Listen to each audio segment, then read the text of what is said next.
Have you ever felt overwhelmed by a constant state of rush in your everyday life? Well, in this time together, I'll talk about how we feel like maybe our lives are in this constant rush, root of where overwhelm comes from, ways you can reduce it in an instant, and share with you where this can be applied in your everyday life. So let's face it, life in today's world can be as busy or as stagnant as we want it to be. With technology, we have the ability to have food delivered to our door, streaming for entertainment, cell phones, where we can talk or FaceTime with people and really limit the amount of time that we actually have to leave the house. We can become hermits if we wanted to.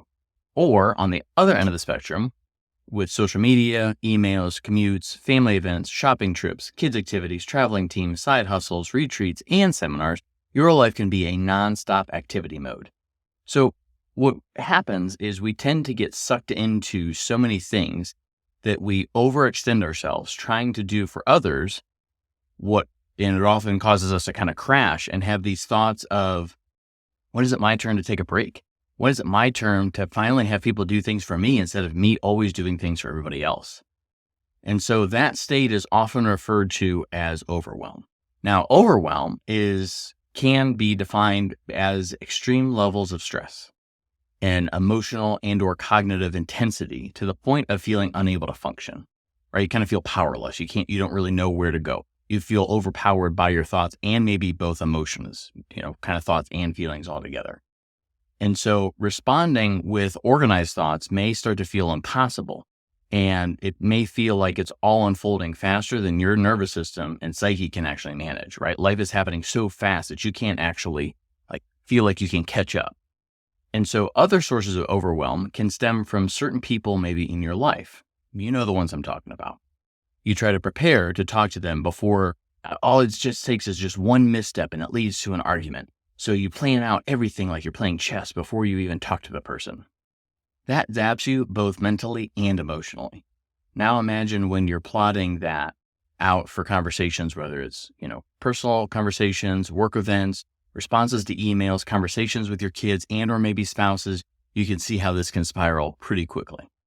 Now, putting things off is another way where, if you put things off to get done, then that can also be sort of a sense of overwhelm. You play out what you need to do, but you don't do it. So it takes up more mental space the longer that you keep putting it off. Want, want. Expand that out to house projects, work projects, going to the gym. You can see how you can start to forget about things that you said you were going to go do and how overwhelm is also present in that area. So let's now kind of get into some practical tips, if you will, strategies in order to kind of help simplify your life, declutter, prioritize yourself, and sort of setting boundaries. So I'd like to cover this term. It's very famous in the Buddhist culture. And I found that it works really well in situations, and it's called equanimity. Now, equanimity can be defined as mental calmness, sort of composure, or an evenness of temper, especially in difficult situations. It's sort of like when you wax a car. When we've all seen the cars where they're dirty grime or whatever. They go through the car wash and the water just you can tell it's staying on the car, right? It doesn't really bead up as well. Well, when you go and you wax your car, all of a sudden all the water beads, you've seen a perfectly waxed car and it has all the water beads that are sitting on top. And it's the water is separate from the car itself. And so that's really what equanimity is it's creating space between the outside world of everything that's happening and what it is that you're feeling internally, right? So you're the car analogy and the water on the outside is sort of all the everyday stresses that happens.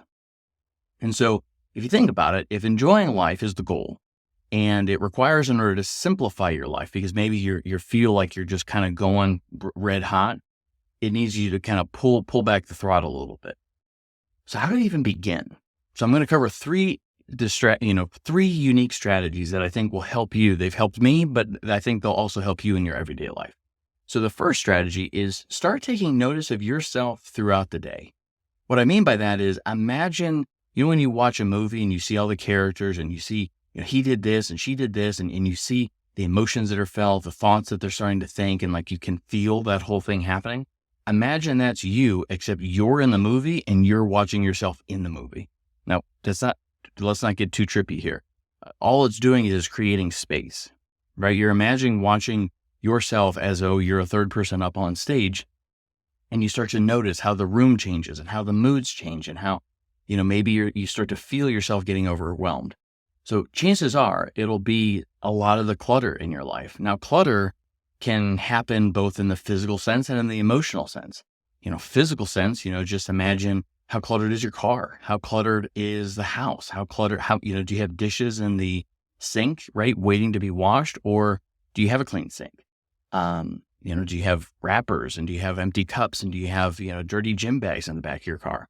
Or is it, spick and span, nice and clean?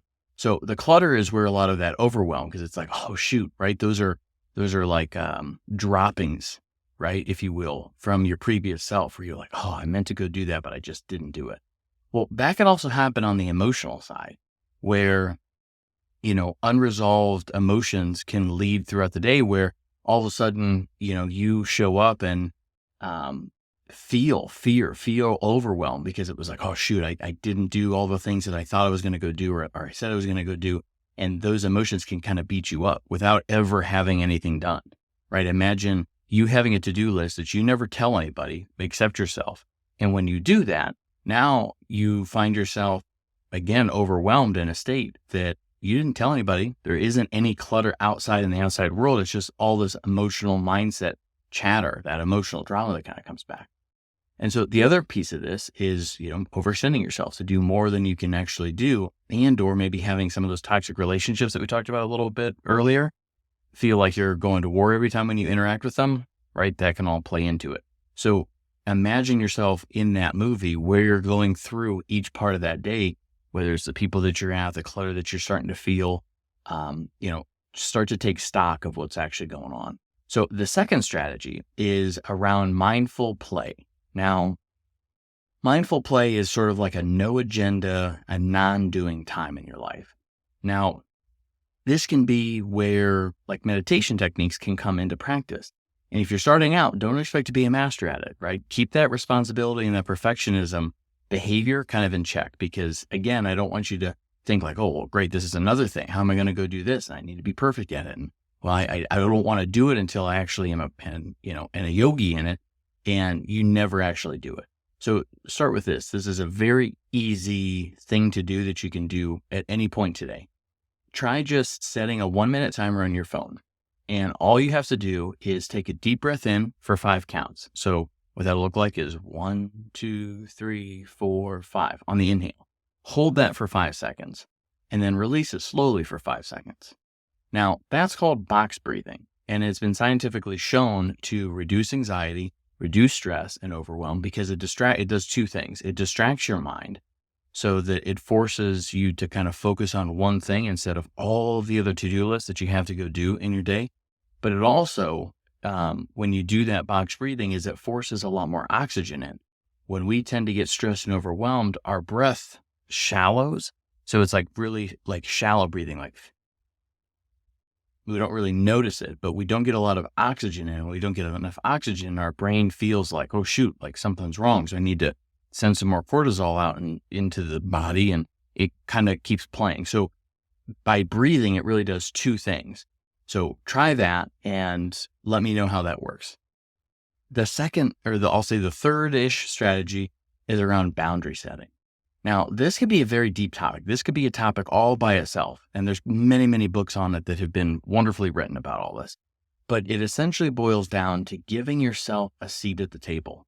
When you're factoring in what you think about, what you're going to go do, keep track of, who you're thinking about and what it's taking your toll, how much of that are you putting yourself in that equation, right? What is that doing to you? How are you showing up? And is it unfair, right? If you do something for others and you don't want to go do it, but you're feeling like you have to do it out of obligation, you're sacrificing yourself.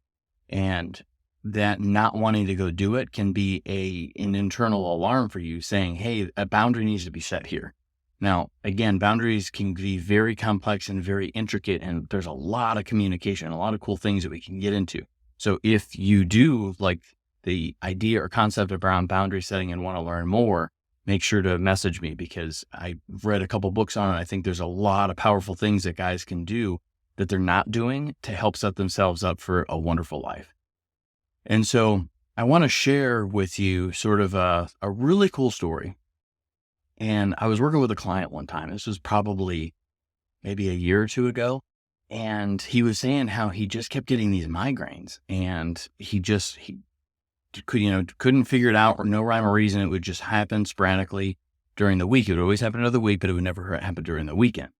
Went to doctors and couldn't find anything wrong with him. They're like, nope, you're hydrated. You're don't have any weird, tumors or anything that they can, no scan showed anything. And they were just like, maybe it's just stress. Like maybe you just need to not be so stressed, which I love when doctors say that, right? Like, how about you just take some stress off? If you knew how to do it and you didn't do it, like that's like, what are you doing? Most people may know that they're stressed, but they don't know how to even take the first steps to become de-stressed. So anyway, I had him tell me about his day, like, walk me through it. Again, paint this as though this is a movie. When did you wake up? Who did you interact with? What did you feel? Were you feeling happy? Were you feeling sad? Were you feeling angry? Like what happened? And just kept going through his day, kind of like frame by frame. And it was funny, as he was going through his day, all of a sudden the tempo, you could hear it in his speech, the tempo started to speed up, but then also you could start to tell, like, I could feel the stress coming through him as he was talking about his day. And, I had brought this up around, watching yourself and actually doing it real time. He actually saw the power. He's like, wow, I didn't realize like talking to that person really made me upset, or I can't believe that like I wanted it done in this specific way. And that's why I was getting so upset. And so it's like when you can reflect back on your day outside of just like living the day in and day out, there's a lot that you can learn there for yourself. And I also shared the whole equanimity piece of this. And he started to put that into practice. And after a couple weeks, after really kind of honing that skill, he stopped taking ibuprofen, told me his headaches were now gone. And he actually felt lighter. It wasn't just like, okay, well, headaches are gone, but he actually felt lighter. He felt, more happy, more joy throughout the day. He actually started to enjoy himself and actually, started to feel more authentic and bringing more humor into his day, which was one of those things that, really brought him joy because, he just was a funny person, but in times of stress, obviously the humor didn't happen. And he just started showing up more and more of this, like, got to get this done. Nope, we're late here. We got to go do this. So that's kind of what's at stake. Even more so, when we start thinking about how time flies and especially when I talk to people, they're like, oh God, like the whole COVID thing was, 3 years. And now we're here in 2024 and, it's crazy to think 4 years, we've been in the 2020s, like we're almost into the middle part of the 2020s. And so if time is going faster, it feels like it's getting faster and you're not actually enjoying your life and you're just too busy doing the things, then you're going to miss out on all the fun and exciting parts of life. And I got the unique experience to, spend a lot of time with folks in nursing homes growing up. This was back when it was in my hometown up in Jefferson. And I got a lot, one of the things that I kept hearing from them over and over and over again was, it was very sobering, but they just wish they would have had more time. They wish they would have done things differently. They wish they would have enjoyed the things. They wish they would have been present with people. They wish they would have done the things that brought them happiness and fulfillment instead of having to do the things that felt like obligations, spending time with the toxic people that didn't really matter anyway, because either they died or, the toxic people died or they ended up dying or drifted apart or something happened. And they spent a lot of their life trying to please other people instead of just showing up and living the way that they actually wanted to go live. And so it was a sobering thought for me because, here they are at the end of their life. It's not like they have anything to prove to me, right? If anything, they're actually trying to tell me like, hey, wake up and live your life, enjoy it, take more time for those little moments that bring the happiness and fulfillment instead of just rushing to the next thing. And so I want to share that with you because, maybe you don't have the opportunity you don't have a lot of elderly people in your life, or you didn't get those types of messages growing up. And this might be a wake up call for you. That's like how you're living your life. You have to take some type of a different approach in order to get to where you want to get to. And that might be enjoying life more instead of having this like, oh, like I just have to go through, or like, oh, I don't want, tomorrow to be Monday. So I just want to do whatever I can today to try to soak it up, but I really am plagued by everything that's going to happen on Monday. So I want to share that with you and encourage you to share your own experiences with how, the couple strategies. Let me know how that worked for you. If, if you found something that did work, or if you found something that, hey, it didn't work and you may need some help, like, let me know. And, let's stay connected and keep moving forward. So till next time, keep moving forward and have a great day.